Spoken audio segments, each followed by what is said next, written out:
do you go on tour with them, or do you like kind of stay home?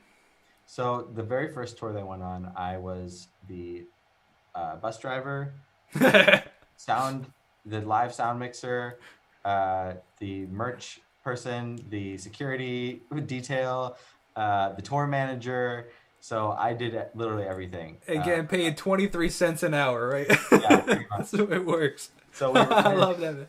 we were going to these tiny, 200 person rooms Uh, um, across America, and that was really that and Sing Off are like the two biggest learning experiences sure, of just like the reality of the industry and how to work sure. with people. And so that was a great lesson. But after that, I was like, this is not for me.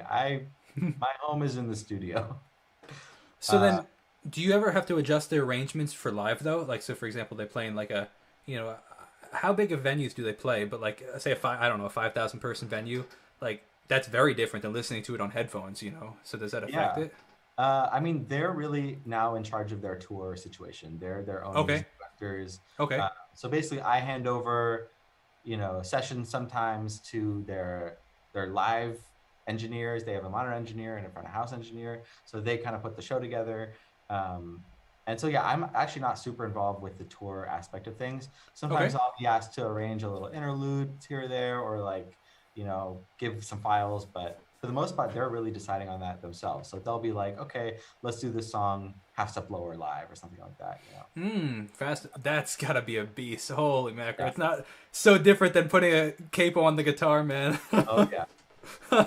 That's wild. Oh And my then gosh. every night doing these super high notes. So they've become really good at figuring out their voices, Yeah. what their voices can do on tour, how they can best prepare.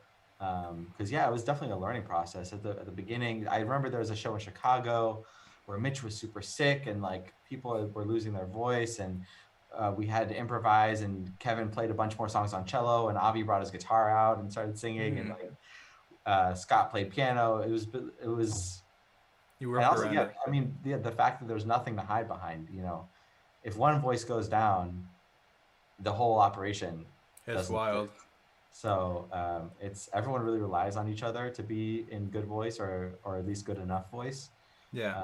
So yeah, it's definitely like a lifelong struggle to figure out how to take care of your voice on tour. It's very difficult. Yeah. It's amazing.